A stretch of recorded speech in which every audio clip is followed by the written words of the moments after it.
Have you guys ever thought of what it would be like if there were no contracts in real estate whatsoever? Like if you could just willy-nilly just say, I said that before, I changed my mind, I'm not doing that. I'm gonna give this for the EMD and I'm gonna, change the price along, or things I'm gonna take or not take or stay. Do you see how that would be a big problem if there were no contracts? Welcome to day 4 of my educational series in real estate. So the contracts are very important. We have a chance to negotiate all of the terms we want to have on there, on the front end and also throughout, and then we have to stick to them. Even if you change your mind later, the contract is still the contract.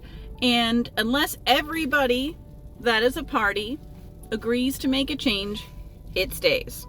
Now, who always gets put in the role of having to be the bearer of bad news with the contract? That's right, me. So if you tell me something at the very last minute, I then have to relay it to the other agent. And if they don't like what I just sent them, we're defaulting back to the contract. And here lately with some transactions, I just drive around with the contract with me at all times. Sometimes I can't even take the time to go into my phone to pull it up. It's just easier if I can just be like, boom.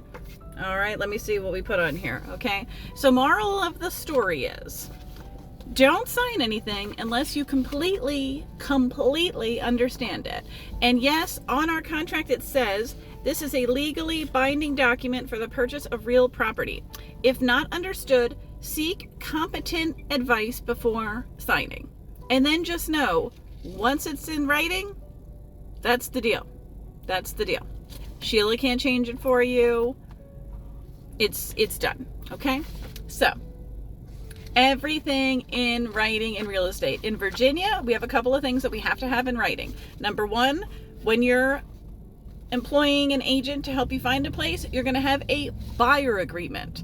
That is required. It's required in all 50 states now, but it's already been required in Virginia since 2012, so that's not really a big deal. They are negotiable.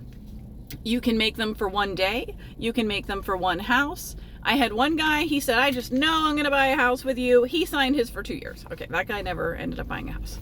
But that's neither here nor there. So you have that, the purchase agreement, the repair addendum, what a seller will agree to do for repairs, that's in writing. Any changes to the contract whatsoever are in writing. If you do a seller rent back, which means that you sold your house and then you want to stay in the house for a little bit longer so you can get moved out, that's in writing. If you wanted to possess the house before you own it, that's in writing. There is nothing that is not in writing in real estate. And you know what? I love it. And you should too. Because in a civil society, we have to be able to enforce things. Have a great day.